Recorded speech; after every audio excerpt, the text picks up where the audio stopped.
අයිබෝන් ඔයාලා හැමෝටම ආදරෙන් පිළිගන්නවා මගේ YouTube channel එකට. ඉතින් අද වීඩියෝ එක මම ඔයාලා එක්ක share කරගන්නේ postpartum depression වලදී මට ආපු physical symptoms මොනවාද කියලා. postpartum depression ගැන මම කලින් මගේ experience එකේ වීඩියෝ එක දැම්මා. ඉතින් මම ඒකෙදි physical symptoms ගැන කතා කරේ නැහැ. ඉතින් මම අද වීඩියෝ එකෙන් ඔයාලට එක්ක share කරගන්න බලාපොරොත්තු වෙන්නේ මොනවාද මට ඇතිවෙන physical symptoms කියලා.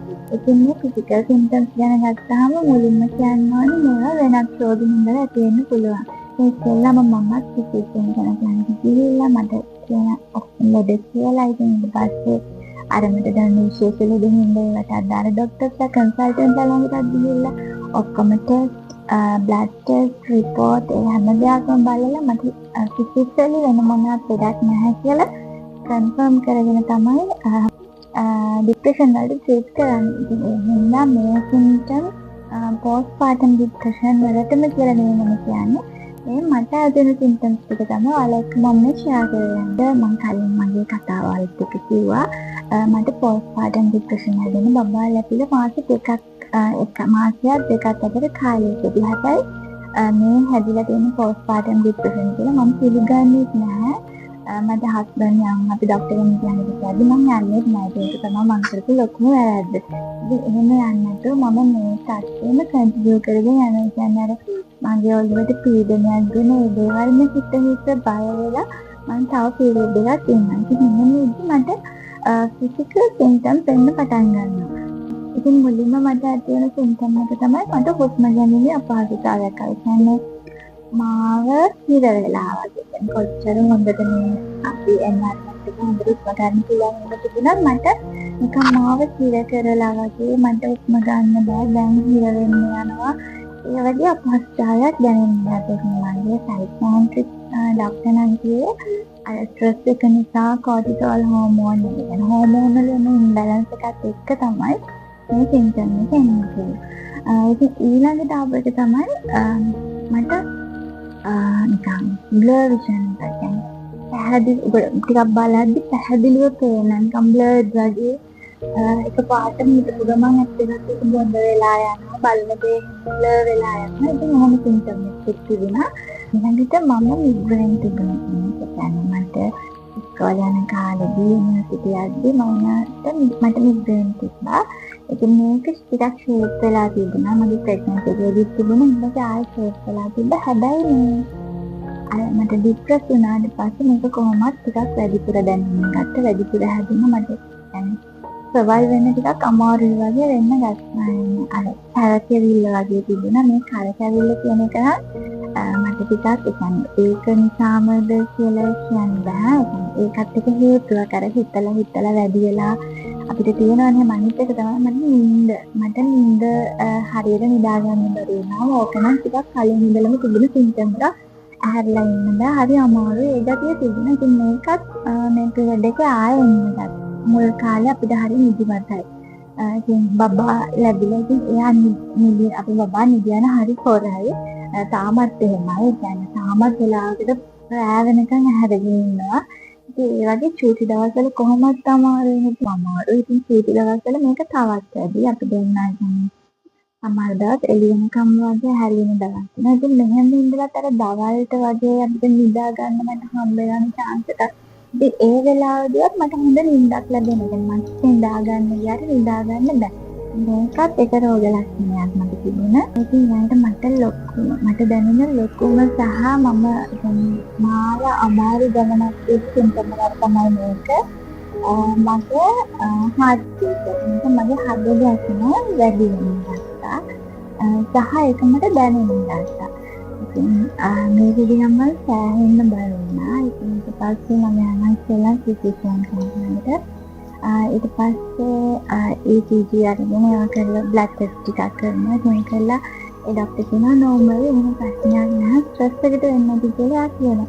හැබැයි ඕනට පිළිගන්නේ නැහැ. හැබැයි කොහොමත් මේ වගේ සිම්ප්ටම් එකක් එක්ක අපි ටිකක් බය වෙනවා වැඩිනේ. මම යනවා කාඩියොලොජිස්ට් කෙනෙක්ට. ඉතින් මට ස්කෑන් එක්කෝ වගේ ටෙස්ට් වගේක් කරලා ඒ සම්බන්ධයෙන් ටෙස්ට් එකක් කරලා යනවා. අර ප්‍රශ්නයක් වෙනවා. හරියට මොකද ප්‍රශ්නයක් නැහැ බය වෙන්න එපා. සහ ඊළඟට එක්සර්සයිස් කරන්න, මූව් වෙන්න එහෙම කියලා එයා කියනවා. ඉතින් ඒත් මට ආයෙත් මේක දැනගෙන ගන්න නවතින්න බෑ. කොහොම හරි මම කාඩියොලොජිස්ට්ලා 3 දෙනෙක් ළඟට විතර යනවා. 3 දෙනෙක් හෝ ඊට වැඩි. ඉතින් මම කාඩියොලොජිස්ට්ලා ළඟට යනවා. ඉතින් මේක නෝමල් කියලා තමයි කියන්නේ. මට ටික එක්සර්සයිස් කරන්න, මූව් වෙන්න කියලා ඩොක්ටර් කියනවා. ඉතින් ඊට පස්සේ ඒ ඩොක්ටර් මට කියන්නේ මේක ස්ට්‍රෙස් එක නිසා වෙන්නේ නැහැ. ඉතින් අන්තිමේට මම ආපහු මගේ ෆිසිෂියන් ළඟට ගියාම ඩොක්ටර් කියනවා මේ වයසට කොහෙන්ද දරුවෝ ඔහොම හිතන්න එපා. ඔයාට තියෙන්නේ ඩාග් ටෙස්ට් එහෙමත් ඔක්කොම කරලා තියෙන නිසා ඔයාට තියෙන්නේ මේ ස්ට්‍රෙස් එක වෙන්න පුළුවන්. පෝස්ට්පාර්ටම් ડિප්‍රෙෂන් වෙන්න පුළුවන්. ඔයා යන්නේ සයිකියාට්‍රික් කෙනෙක්. ඉතින් එතනින් පස්සේ තමයි මම සයිකියාට්‍රික් කෙනෙක් ළඟට යන්නේ. ඉතින් ඕක තමයි මට දැනෙන ලොකුම සිම්පටම් එක. කියන්නේ මාර විදිහට වින්ඩෝ සිම්පටම් එක කිව්වොත් හරි. ඉතින් මේ සිම්පටම් එක ගැන මම කිව්වොත් මම ඩොක්ටර් ළඟට ගියාට පස්සේ මේ සිම්පටම් එක ගැන මම කියන ඩොක්ටර් කිව්වේ ඒක දැන් මම ඔක්කොම ටෙස්ට් කරලා ස්කෑන් කරලා ඉතින් මගේ හાર્ට් එකේ ප්‍රශ්නයක් නෙවෙයි නම් ඒක ඇති වෙන ප්‍රධාන හේතුව වෙන්නේ දැන් මම කාලයක් තිස්සේ එකම දෙයක් හිත ඒක ගැන බයෙන් ඉන්නවා. සෑහෙන පීරියඩ් එකක් මාස 4ක් වගේ මම අර බයෙන් ඉන්නවා. ඉතින් ඒකට මගේ හෝමෝන වෙනස් වෙනවා. දැන් මම පෝස්ට්පාර්ටම් ඩිප්‍රෙෂන් වලට ගිහිල්ලා නේ දෙයක් ගැන ගොඩක් කාලයක් බයෙන් ඒ විදිහට හිතාම අපිට කාන්තාව කියන්නේ ඇන්සයිටි කියන තත්ත්වයක් තියෙන්න පුළුවන්. ඉතින් මේ ඇන්සයිටි කියන එකේ රෝග ලක්ෂණයක් තමයි increase heart rate. ඒ කියන්නේ හෘද ගස්ම වැඩි වෙන එක. ඒ විදිහට දැනගත්තට පස්සේ තමයි මට ඇත්තටම සහනයක් ලැබුණේ. නැත්නම් හරියම බයෙන් හිටියේ. يعني මගේ අර ලෙඩේ තව වැඩි වුණා කිව්වොත් හරි මේකෙන්ද මොකද අර මම කොහොමත් බයෙන් හිටියේ මට මොනවා හරි වෙයිද ප්‍රශ්නයක් වෙන්නේ එහෙමනේ. ඉතින් මේක තව ට්‍රිගර් වුණා මගේ මේ සිම්පටම් එකත් එක්ක. සයිකියාට්‍රික් සම්බන්ධයෙන් එදවල් ගන්නකොට ඊට පස්සේ මම කවුන්සලින් සෙෂන් වලට ගිහින් මේක කියන්නේ එකපාරට අඩුන්නේ නැහැ. මට මේක සිම්පටම් එකක් කාලයක් එක්ක ටික තමයි අඩු වෙලා මාව හොඳටම රිකවර් වුණේ. ඒකෙන්දී ඉවසීම වැදගත්. ඒ වගේම අපේ සතුටීම වැදගත් සහ අපාවට ඉන්න අය. එයාලට නම් ලොකු වගකීමක් ලොකු කැපවීමක් අප වෙනුවෙන් කියන්නේ මේ අලුත් අම්මා වෙනුවෙන් කරන්න වෙනවා. ඉතින් මම සමහර විට මට කවදාවත් හොඳ වෙන්නේ නැතිවේ. මට ආයෙ කවදාවත් ඉස්සර විදියට ඉන්න බැරි විදිහලා අඬපු අවස්ථාවල් ගොඩක් තිබුණා. ඇත්තටම මම හිතලා දුක් වුණා අඬපු අවස්ථාවල් ගොඩක් තිබුණා. හැබැයි හැම අවස්ථාවකදීම මගේ හස්බන්ඩ් කියන්නේ අපි ඒකම අපිට පුළුවන් අපි මේක කරන්න ඕනේ කියන්නේ. ආගේ උත්සාහය කැපවීම සෑහෙන්න මට තිබුණා. මට ලැබුණා හොඳ අහුම්කම් දෙන්නෙක් වුණා. ඉතින් මට තිබුණේ ඊළඟ සිම්පටම් එක තමයි මගේ මෙමරි ලොස් එක. කියන්නේ ගොඩාක් ලොකුවට නෙවෙයි. හැබැයි මට මේ මොහොත විතරයි මතක තියෙන්නේ. මම කලින් කර හිටියේ මොකද්ද? ඊළඟට කරන්න ඕනේ මොකද්ද? මේක පොඩ්ඩක් මට අමතක වෙලා තිබුණා. සහ ඊළඟට දැන් හිතන්න හස්බන්ඩ් ගෙදරින් එළියට යනවා. ඉතින් ඊට ගියාට පස්සේ මම සෑහෙන කල්පනා කරලා මම මොකක්ද දැන්ගේ අන්න ඒ වගේ දැන් කොහොමවත් කිරිදෙන අම්මා කෙනෙක්ට ප්‍රෙග්නන්සි ඉන්න අම්මා කෙනෙක්ට පොඩි මෙමරි ලොස් එකක් වෙනවා. ඒ ආදී අර මනස හෝමෝන ක්‍රියාකාරීත්වයත් එක්ක මොලේ හැදගෙන ඉදියත් එක්ක. හැබැයි මට මේක ටිකක් වැඩි වුණා කියලා තේරුණා. මගේ ඔළුව අර එකම දෙයක් ගැන හිතලා ඒකාකාරී වෙන නිසාද දන්නේ නැහැ. ඩොක්ටර් කිව්වේ නම් එහෙම හින්දා තමයි කියලා. ඉතින් අර අපි ප්‍රේම කිහිර වෙලා ඒකම හිතද්දී අපිට අනිත් දේවල් මිස් වෙනවා. ඒ වගේ දෙයක් තමයි වෙලා තිබුණේ. ඉතින් සමහර වෙලාවල් තියෙනවා මම එළියට ගිහින් යනවා මට ගිහින් ආවත් හරිය ඔළුවට බරයි. මොකද මට මුකුත්ම වෙලාවකට මතක නැති වෙලා වගේ යනවා. ඉතින් මේකත් මම ගොඩාක් දුක් වෙන සිම්පටම් එකක්. ඒ කියන්නේ මම හරියට වොරි වුණා. ඒ මට මොනවා නෑ. තව ඒක ඇයි මට මෙහෙම වෙන්නේ මොකක්ද ඒක හිතන්න මේක වැඩි වෙනවා. ඉතින් ඔයාලත් අම්මා කෙනෙක් නම් ඉන්න කෙනෙක් නම් ඊට පස්සේ ඔයාලට මේ වගේ තත්ත්වයක් ඇති වෙනවා.